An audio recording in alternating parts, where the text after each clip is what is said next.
在今天的影片当中，我们会向大家介绍英国的高考和那些脑洞大开的科目。希望这期影片可以让大家了解英国以及以英格兰为主的教育制度。在影片的最后，我们会向大家介绍申请英国大学的方法，同时也非常欢迎大家在留言栏告诉我们你中学时期最难忘的经历是什么。嘿，大家好，我是 Amber。嘿，大家好，我是张麦。欢迎大家回到我们的频道。在这里，我们主要向大家分享英国的留学以及生活，同时也会向大家分享在英国工作的经验。如果你有兴趣的话，请记得一定要订阅这个频道，点开这个频道旁边的小铃铛。那我们现在开始吧。During Key Stage 4, most pupils work towards national qualifications, usually GCSEs. The compulsory national curriculum subjects are the core and foundation subjects. Core subjects are English, Maths and Science, and the foundation subjects are computing, physical education, and citizenship. 英国初中的课程选择呢很丰富，学生除了必修课之外，可以选修5到8门自己感兴趣的课程，在10年级和11年级参加英国的中考 GCSE。英格兰大部分中学的 GCSE 课程呢也都是2年制的，我们上一次的影片有具体的介绍。Some of the modern languages that students can learn are Arabic, modern Hebrew, Gujarati, Italian, Japanese. There's a whole bunch like Punjabi and ones I've never really heard of, to be honest.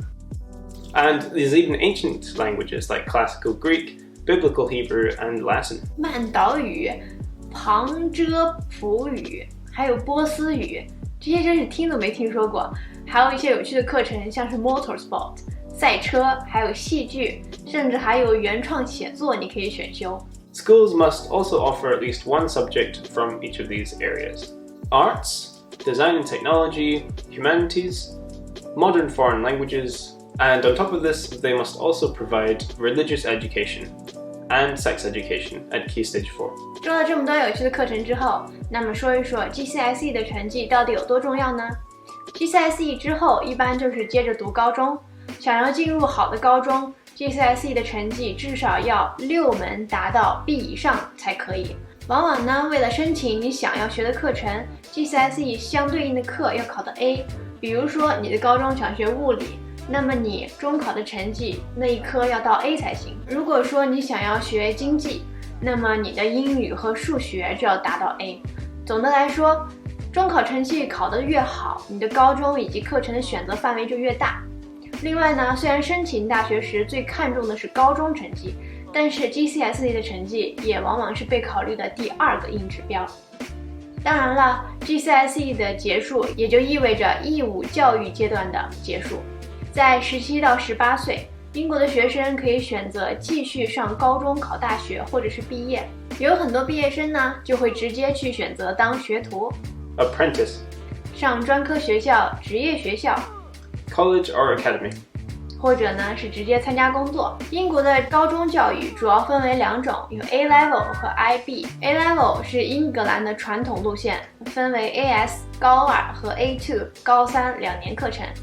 学生一般在第1年 AS 阶段可以任意选修4门课程，建议是选跟你大学志愿相关的，或者是你感兴趣的以及擅长的。比如说学好数学，你申请任何一门大学的志愿都不会被嫌弃的。高2的考试呢，根据自己的成绩以及对科目的态度，可以选择放弃1门课，可以说是放弃1门成绩最差，或者说是时间花费太多，或者没有兴趣继续学的课程。同样，在学年底第2年参加高考， A Level 的课程难度比 GCSE 要高了许多。这2年呢，自学特别重要，因为考试里简答题少了，小作文题呢会越多，学生需要做很多的 research 和 reading， 而不仅仅是把课本吃透了。学校一般也会在你的 timetable 上留出1-2节自习课。 Dating in high school is very common. Children even date in primary school, but these aren't serious relationships. And they're not even very serious in high school normally either. Schools are fine with pupils dating, but they do want pupils to focus on their studies. So if they see a pupil negatively being affected by a relationship, then they'll step in, and most often it will be a school counsellor, also known as a guidance counsellor, who would speak to the pupil. 最后呢，说一说英国大学的申请流程。读 A Level 的学生在读完后的暑假收到成绩后，就可以考虑申请哪所大学以及专业了。一共可以选择5所大学，牛津、剑桥只能2选1，其他的学校呢任选。10到11月份是提交申请的季节。AS 的成绩加上 A2 的成绩，就是老师的预估成绩，和 GCSE 的成绩，还有你的 personal statement 个人简历是标配。其次呢，有竞赛名次呀、获奖经历的，这也可以适当补充。但是如果你想要申请牛剑的数学系，最好也就不要提你的街舞跳4级了。人家只会觉得哇 very interesting。AS 要重考的话，也要写上具体的单元以及预估成绩。所有的资料呢要上传到 UCAS 网站上，选择你要申请的大学，然后就可以提交申请了。大学看了你的申请之后，如果他觉得满意，就会考虑给你提供一个面试机会，其中也包括一些考试等等。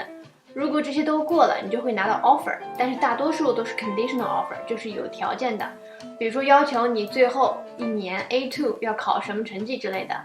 如果5所大学都给你的 offer， 那么你只能最多选择2个大学，一个就是首选的，第二呢就是保底。英国的高中生都会不停地在刷 UCAS 网站，看看自己有没有被申请的大学录取或者被拒。A Level 的科目成绩也不是一次就定的，比如说数学这门课有6个单元，每一个单元都有1场正式考试，那么最后 A Level 的数学总成绩平均分呢，是按照这6次考试来算的。但是分数等级还是跟 GCSE 一样，会根据科目难度来调整。牛剑的要求是全 A， 很多申请牛剑的学生都能考4-5个 A 或者是 A+。